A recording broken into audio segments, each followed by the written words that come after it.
Students, welcome to जीवन classes. आज की इस वीडियो में हम बात करेंगे पॉलिटेक्निक सेकेंड ईयर के एक सब्जेक्ट जिसका नाम है द्रव्य एवं वायवीय इंजीनियरिंग, जिसको इंग्लिश में हाइड्रोलिक्स एंड न्यूमेटिक इंजीनियरिंग भी बोलते हैं। सो स्टूडेंट्स, आज की इस वीडियो में टाइप्स ऑफ फ्लूइड यानी कि जो तरल पदार्थ होते हैं उनके प्रकार, जो भी इस टॉपिक पर जितने भी एमसीक्यू बनते हैं उन सभी को हम आपके सामने रखने वाले हैं। सो स्टूडेंट्स, सही आंसर के लिए सही एक्सप्लेनेशन होना ज़रूरी है, तो इसी को ध्यान में रखते हुए आज की वीडियो स्टार्ट करते हैं। आज की वीडियो का फर्स्ट क्वेश्चन है, एक द्रव के अपरूपण प्रतिबल Z और वेग प्रवणता du/dy के बीच संबंध Z = A × du/dy की पावर n द्वारा दिया जाता है। देखिएगा, du/dy की जो पावर है वो n है। अगर आपको यहाँ पर कुछ डाउट लगता है हिंदी में तो आप उसको इंग्लिश में देख लीजिएगा। देखिएगा, यहाँ पर आपको इंग्लिश में भी दिखाया गया है। सो स्टूडेंट्स, इंग्लिश में यहाँ पर दिया गया है कि Z = A × du/dy इसकी पावर n है, जहाँ A और n स्थिरांक हैं। यदि n = 1 तो यह किस प्रकार का द्रव होगा, यह आपको बताना है। तो देखिएगा स्टूडेंट्स, यहाँ पर 4 ऑप्शन आपके सामने दिए गए हैं और 4 ऑप्शन में फर्स्ट ऑप्शन है आपके सामने न्यूटोनियन तरल पदार्थ, यानी कि न्यूटोनियन तरल पदार्थ, न्यूटोनियन फ्लूइड। सेकंड ऑप्शन के लिए अगर आप देखें तो सेकंड ऑप्शन आपको मिलेगा गैर न्यूटोनियन तरल पदार्थ, यानी कि गैर न्यूटोनियन यानी कि non Newtonian fluid. Third option है स्यूडोप्लास्टिक में आपने पढ़ा होगा कि जो स्यूडोप्लास्टिक फ्लूइड होता है उसमें ये जो है एक फ्लूइड का टाइप है, और डी जो है वो है बिंघम प्लास्टिक।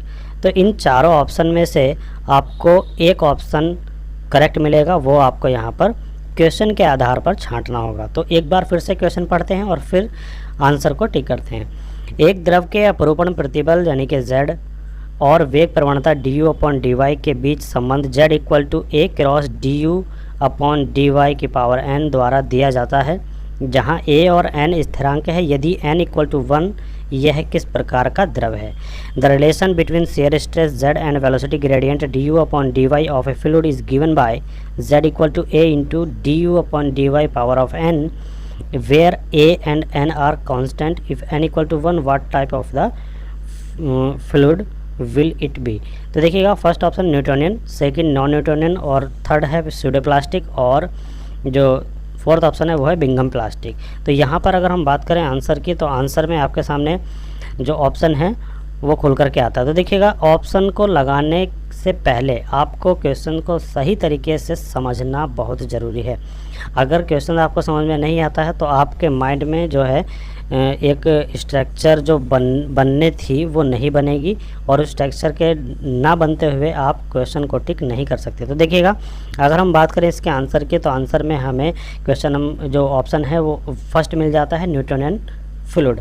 यानी जो भी हमारे पास पदार्थ है, अगर उसमें अपरूपण प्रतिबल Z है और वेग प्रवणता जो है du/dy है, तो उसमें फॉर्मूला हमारे पास बन जाता है Z = A × du/dy, यानी कि जो शेयर स्ट्रेस है और उसमें A और n स्थिरांक है, तो जो है किस प्रकार का फ्लूइड ये कहलाएगा, तो ये कहलाएगा न्यूटोनियन। तो यहाँ पर फर्स्ट ऑप्शन आपका करेक्ट हो जाता है। बात कर लेते हैं सेकंड ऑप्शन की। तो सेकंड ऑप्शन की तरफ अगर हम चलें तो देखिएगा, सेकंड ऑप्शन में हम क्या देखते हैं, एक द्रव के अपरूपण प्रतिबल, फिर से यही है, लेकिन उसने क्या बताया गया है कि यहाँ पर n = 1 नहीं है, यहाँ पर है n इज़ ग्रेटर देन 1, यानी कि n जो है वो बड़ा है 1 से। तो ये किस प्रकार का फ्लूइड होगा, अब बताइएगा, न्यूटोनियन, विस्तारीय, या फिर स्यूडोप्लास्टिक या Bingham plastic. The relation between shear stress Z and velocity gradient du/dy of A fluid is given by Z = A × du/dy की power n, where A and n are constant. If n is greater than 1, what type of fluid will it be? तो देखिएगा, यहाँ पर option number 1 है Newtonian fluid, second है dilatant, और third option है pseudoplastic, और फोर्थ ऑप्शन है आपका बिंघम प्लास्टिक। तो यहाँ पर अगर हम बात करें ऑप्शन की, तो ऑप्शन फिर से हमें देखिएगा ऑप्शन में हमें छांटना है, लेकिन क्वेश्चन हमारे पास सेम है, बस क्या बदला हुआ है हमारे पास जो है, अब की बार जो बदला हुआ है वो है n इज़ ग्रेटर देन 1, यानी कि n जो है वो ग्रेटर देन है, पहले क्या था n जो है वो इक्वल टू था 1 के।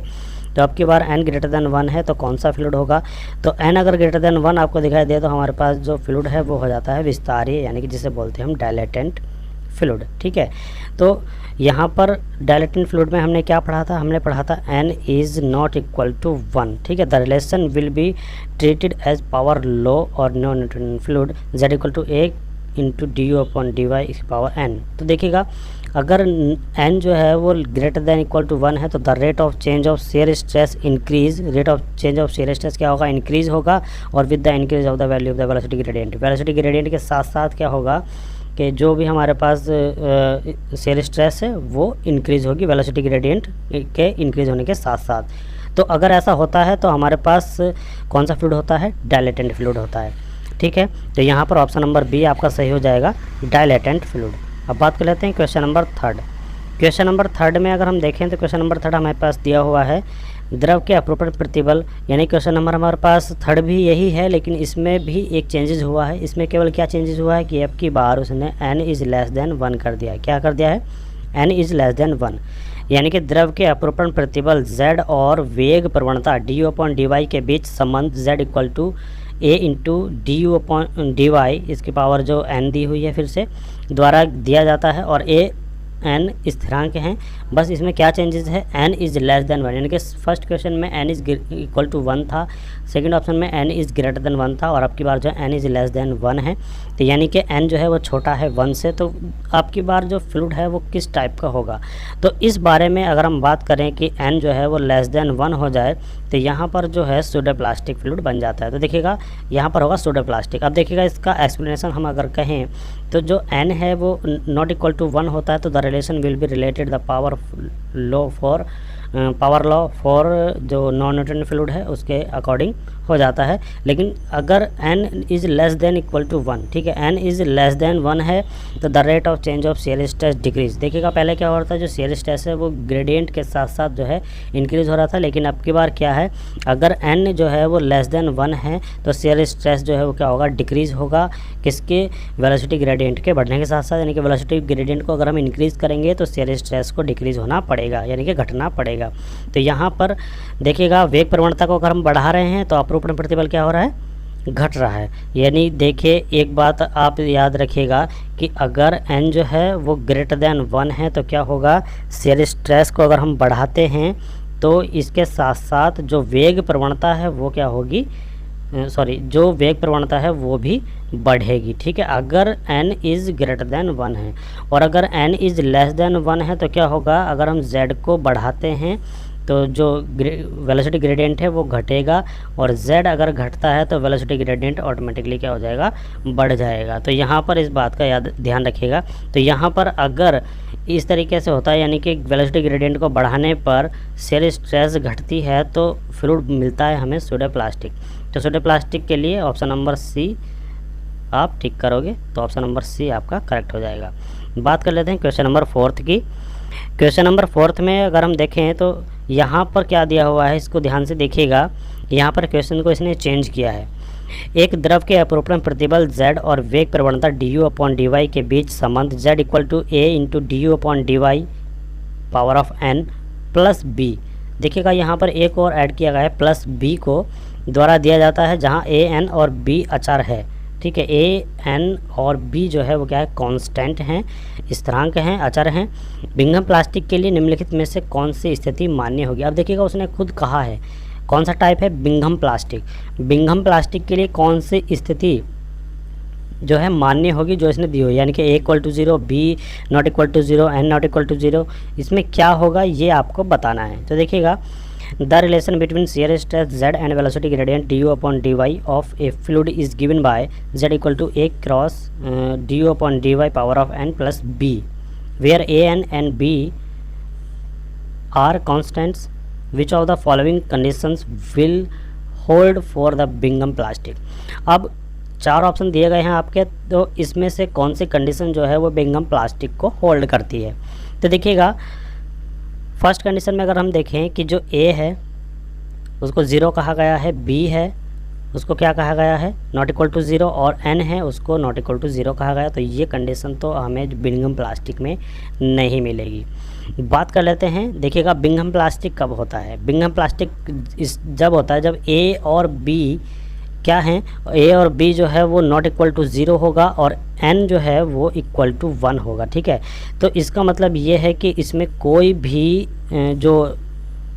कोई भी टर्म है वो ज़ीरो नहीं होने वाली है। तो यहाँ पर अगर हम बात करें जिसमें ज़ीरो नहीं है, देखिएगा इसमें भी ज़ीरो है, इसमें भी ज़ीरो है, इसमें भी एक ज़ीरो है, लेकिन इसमें कोई भी ज़ीरो नहीं है। तो आप इस बात को ध्यान रखिएगा कि ए, एन और बी में से अगर कहीं भी कोई भी ज़ीरो नहीं है, यानी कि A not equal to zero है, B not equal to zero है, लेकिन एन इक्वल टू 1 है, तो आप माइंड में एकदम सेट कर लीजिएगा कि वहाँ पर जो है वो बिंघम प्लास्टिक है। ठीक है, तो बिंघम प्लास्टिक को कौन सी कंडीशन फॉलो करती है, कौन सी कंडीशन होल्ड करती है, A not equal to zero, B not equal to zero और N equal to 1।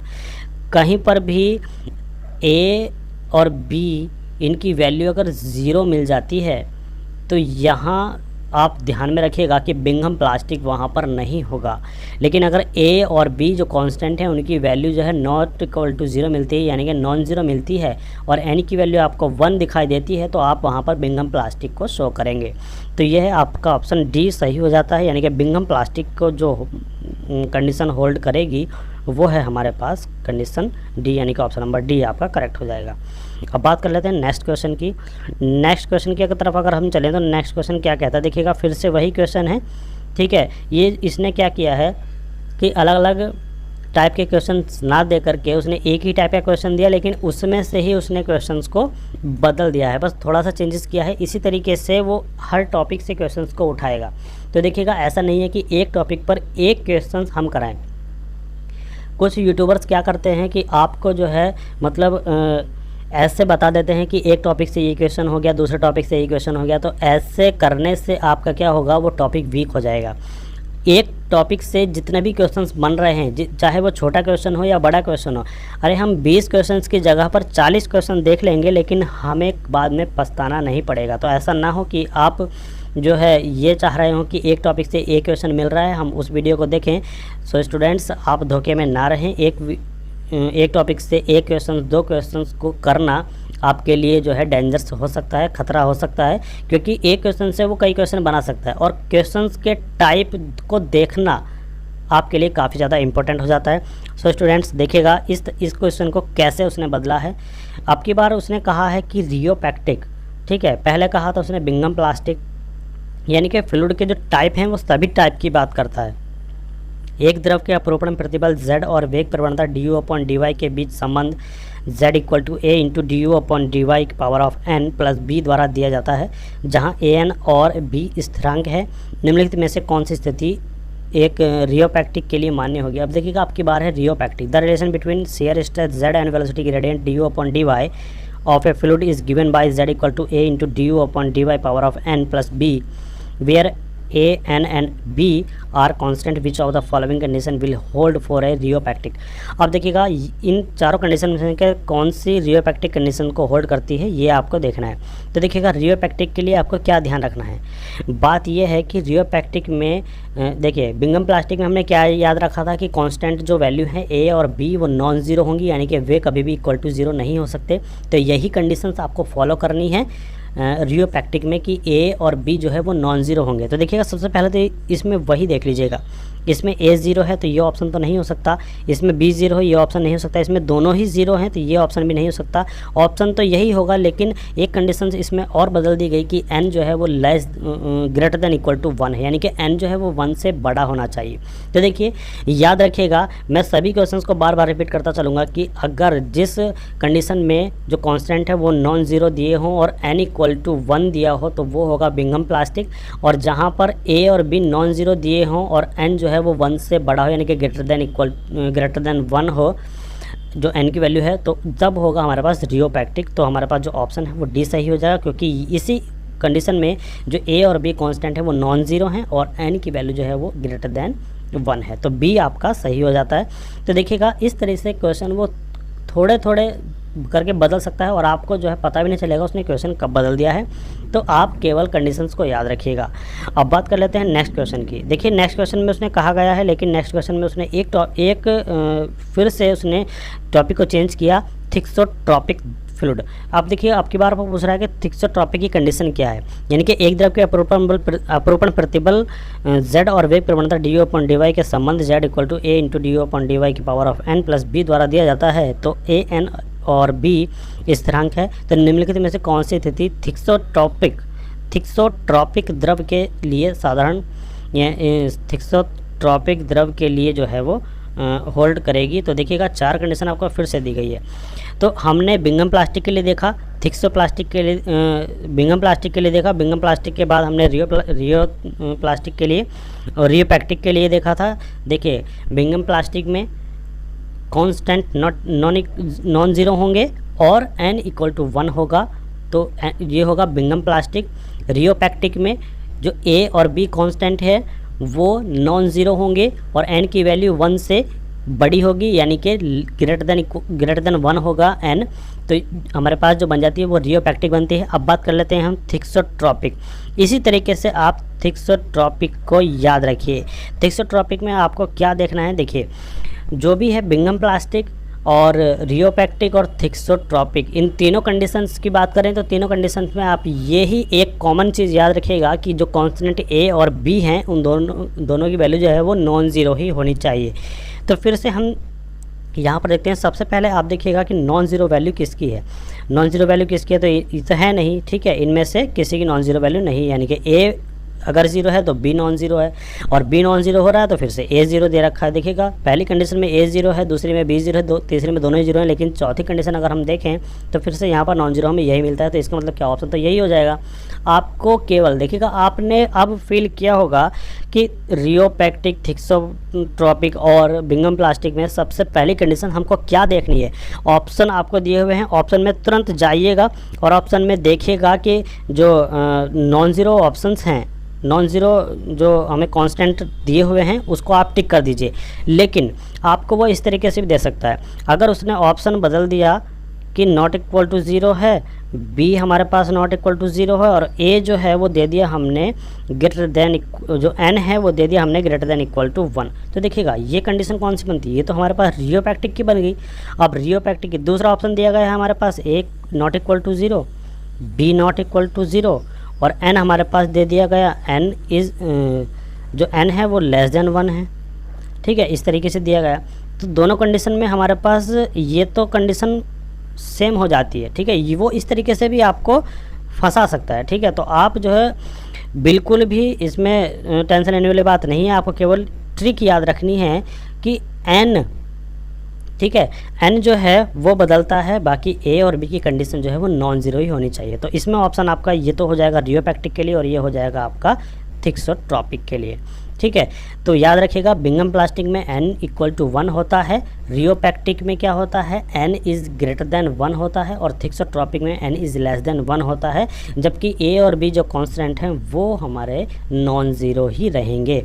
So students, I hope कि आपको ये समझ में आया होगा। चलते हैं नेक्स्ट टॉपिक की तरफ। देखिए यहाँ पर आपको जो ऑप्शन मिलेगा वो मिलेगा ऑप्शन नंबर डी, ठीक है, ऑप्शन नंबर डी आपका सही हो जाता है। अब बात कर लेते हैं नेक्स्ट क्वेश्चन की। नेक्स्ट क्वेश्चन की तरफ अगर हम चलें तो हमें दिया गया है कि निम्नलिखित में से कौन अपरूपण प्रतिबल, इसमें दिया गया है थिनिंग, हाँ, अपरूपण पतला करने वाला द्रव है, यानी कि जो शेयर थिनिंग है, ठीक है, शेयर थिनिंग है, तो वो द्रव कौन सा है ये बताना है। यानी which of the following is a share thinning fluid, यानी कि शेयर थिनिंग फ्लूइड इसमें से कौन सा है। बिंगम प्लास्टिक को हम शेयर थिनिंग बोलते हैं, या फिर रियोपैक्टिक को हम बोलते हैं, या विस्तारीय को बोलते हैं जिसको डायलेटेंट इंग्लिश में बोलते हैं, या स्यूडो प्लास्टिक, ठीक है, या हम स्यूडो प्लास्टिक को बोलते हैं। तो देखिएगा यहाँ पर अगर हम बात करें शेयर थिनिंग की, तो shear thinning fluid are those which get strained easily, strain easily at high value of shear stress, यानी कि शेयर स्ट्रेस की वैल्यू जो होगी वो हाई होगी स्ट्रेन पर, ठीक है। शेयर स्ट्रेन की वैल्यू, शेयर स्ट्रेस अगर हमें हाई मिलेगी तो वो क्या होगा, स्ट्रेन पैदा होगी। The relation between shear stress Z and velocity gradient D U upon D Y, तो जो रिलेशन है वो हमें मिल जाता है। देखिएगा यहाँ पर ए और एन जो है वो कॉन्स्टेंट होंगे, लेकिन जो एन है वो लेस देन इक्वल टू 1 होगा, तो this relation is the pseudo plastic. तो देखिएगा यहाँ पर रिलेशन हमारे पास अगर देखें तो शेयर थिनिंग का जो ऑप्शन है वो जाता है स्यूडो प्लास्टिक को, ठीक है। तो ऑप्शन नंबर डी आपका यहाँ करेक्ट हो जाएगा। Any which of the following is a share thinning fluid, this is pseudo plastic. अब बात कर लेते हैं नेक्स्ट क्वेश्चन की। निम्न में से कौन अपरूपण गाढ़ा करने वाला द्रव है, यानी कि शेयर थिकिंग। अभी तो बात हो रही थी कि शेयर थिनिंग की, ठीक है, अब बात हो रही है शेयर थिकनिंग की। देखिएगा शेयर थिकिंग यानी कि थिक होता है गाढ़ा यानी कि मोटा, और थिन होता है पतला, ठीक है। तो यहाँ पर जो फ्लूइड है वो शेयर थिकनिंग कौन सा फ्लूइड है, तो स्टूडेंट्स ये आपको याद करने होंगे कि शेयर थिनिंग और शेयर थिकिंग कौन से फ्लूइड होते हैं। तो यहाँ पर अगर हम बात करें शेयर थिकिंग की तो वो होता है डायलेटेंट, यानी कि शेयर थिकनिंग फ्लूइड कौन सा होता है, डायलेटेंट होता है। तो ऑप्शन नंबर 3 यानी कि विस्तारीय। और अगर हम बात करें शेयर थिनिंग की, यानी कि जो पतला शेयरिंग होता है, तो वो होता है हमारे पास स्यूडो प्लास्टिक। तो स्यूडो प्लास्टिक पर अगर हम करेंगे तो वो होगा शेयर थिनिंग के लिए। देखिएगा शेयर थिनिंग यानी कि पतला और शेयर थिकनिंग यानी कि गाढ़ा, तो डायलेटेंट हो जाएगा। तो इन दोनों का आप याद रखिएगा। एक क्वेश्चन जो है इस तरीके से ये बता सकता है कि जो डायलेटेंट है वह कौन सा फ्लूइड है, तो आपको ऑप्शन दे देगा शेयर थिकनिंग है, शेयर थिनिंग है, और अदर 2 ऑप्शन आपको दे देगा। तो देखिएगा डायलेटेंट है वो शेयर थिकनिंग है, और जो स्यूडो प्लास्टिक है वो शेयर थिनिंग है। तो शेयर थिकनिंग में हमारे पास ऑप्शन नंबर सी आपका करेक्ट हो जाएगा। तो बात कर लेते हैं नेक्स्ट क्वेश्चन की। नेक्स्ट क्वेश्चन में हमारे पास दिया गया है, देखिएगा, प्रवाह व्यवहार सूचकांक के किस मूल्य के लिए क्या संगति सूचकांक का आयाम समय से स्वतंत्र होता है। What value of flow behaviour index does not consistency index has a dimensions independent of the time. तो देखिए यहाँ पर अगर हम बात करें ऑप्शन की, तो ऑप्शन नंबर आपको ए दिया हुआ है 0, दूसरा दिया हुआ है 1, तीसरा 2 और फिर दिया हुआ है 3। तो देखिए बात कर लेते हैं कि जो रिलेशन होता है वेलोसिटी ग्रेडियंट और शेयर स्ट्रेस में, तो वो होता है z equal to A into D U upon D Y N. तो इसी रिलेशन से हमारे जो है फ्लूइड का टाइप पता चलता है। तो वेयर ए जो है वो क्या है, फ्लो कंसिस्टेंसी इंडेक्स होता है, और एन जो है वो बिहेवियर ऑफ इंडेक्स है, ठीक है। यानी कि हमारे पास जो फार्मूला होता है वो होता है z equal to A into D U upon D Y, और इसकी पावर हो जाती है n। तो ये क्या हो जाता है, जो n है वो होता है हमारे पास बिहेवियर इंडेक्स यानी कि बिहेवियर इंडेक्स, और a जो है वो है consistency index, flow consistency index. तो यहाँ पर अगर हम इसके जो डायमेंशंस हैं उनको निकालें तो डायमेंशंस हमारे पास हो जाते हैं। देखिएगा a की डायमेंशन हम कैसे निकालेंगे, ध्यान से देखिए यहाँ पर हम किस तरीके से निकालेंगे। तो a की डायमेंशन हम कैसे निकालेंगे, अगर हमारे पास z equal to A into D U upon D Y, और इसकी पावर में हम क्या करें, इसकी पावर में हमने लिख दिया n। तो इसकी पावर में n है, तो a की वैल्यू यहाँ से अगर हम निकालेंगे तो a की वैल्यू क्या हो जाएगी, z अपॉन में D U upon D Y, और इसकी पावर n हो जाती है। जब हम इसके डायमेंशंस को निकालेंगे यानी कि विमेय सूत्र को जब हम इसको निकालेंगे, तो विमेय सूत्र निकालने के लिए हमको क्या करना होगा, देखिए z का क्या होता है, z हमारे पास यहाँ पर शेयर स्ट्रेस है, शेयर स्ट्रेस का जो विमेय सूत्र होता है वो होता है m l माइनस 1 और t माइनस 2, ठीक है, होता है l माइनस 1 t माइनस 2 और m। अब बात कर लेते हैं नीचे D U upon D Y की। तो यहाँ से अगर हम बात करें तो हमारे पास जो आ जाता है वो आता है t माइनस 1, ठीक है। क्यों आता है, क्योंकि ये u है, u का क्या होता है मीटर पर सेकंड, ठीक है, मीटर पर सेकंड हो जाता है। अब जब मीटर पर सेकंड तो मीटर का हो जाएगा l और इसका हो जाएगा t, और देखिएगा y क्या है हमारे पास, यहाँ पर जो डिस्टेंस है तो डिस्टेंस का क्या हो जाता है, डिस्टेंस को नीचे हम यहाँ पर लिखेंगे तो क्या हो जाएगा l, तो l से l कैंसिल हो जाएगा, तो t ऊपर जाएगा तो t की पावर -1 आ जाएगी, और n पावर पहले से ही है। अगर हम इसको लिखेंगे तो लिखने का तरीका क्या होगा, टी जो है वो -1 है, यानी कि -n हो जाएगा। अब ये है जो टी है वो ऊपर जाएगा तो टी इसके साथ रिलेट करेगा, इसके साथ रिलेट करेगा तो हमारे पास जो हो जाएगा वो हो जाएगा, देखिएगा इसको ध्यान से, ml-1 और टी जो हो जाएगा हमारे पास, देखिए यहाँ पे n और -2, ठीक है, n-2। तो इस तरीके से ये हमारे पास ऑप्शन हो जाएगा। तो इस ऑप्शन को देखिएगा, क्या हमारे पास जो ए की जो इंडिपेंडेंट टाइम है वो क्या है। तो इंडिपेंडेंट टाइम अगर हम देखें तो n-2 हमारे पास आ रहा है। तो n-2 जहाँ पर भी है तो उसको हम क्या करेंगे, उसको हम करेंगे कि समय से स्वतंत्र है, तो समय की यानी कि t की जो पावर है वो हमको मिली n-2। अब अगर ये स्वतंत्र है तो n-2 इक्वल टू 0 करके देखेंगे तो n इक्वल टू कितना आया, 2, यहाँ पर हमें 2 मिल रहा है। तो देखिएगा ऑप्शन नंबर सी आपका करेक्ट हो जाता है। इसको ध्यान से इसी तरीके से करिएगा, क्योंकि आयाम जो होता है वो डायमेंशंस, तो हम क्या करेंगे, डायमेंशंस को निकालेंगे और यहाँ पर जो बात हो रही है वो कर रहे हैं हम सेरिस टेस्ट की। सेरिस टेस्ट का जो फॉर्मूला है वो होता है z equal to a into D upon D Y power of n। Clear. तो n इक्वल टू 2 आया है, 2 हमारे पास जो मैच हुआ वो हुआ ऑप्शन नंबर सी। तो ऑप्शन नंबर सी आपका करेक्ट हो जाएगा।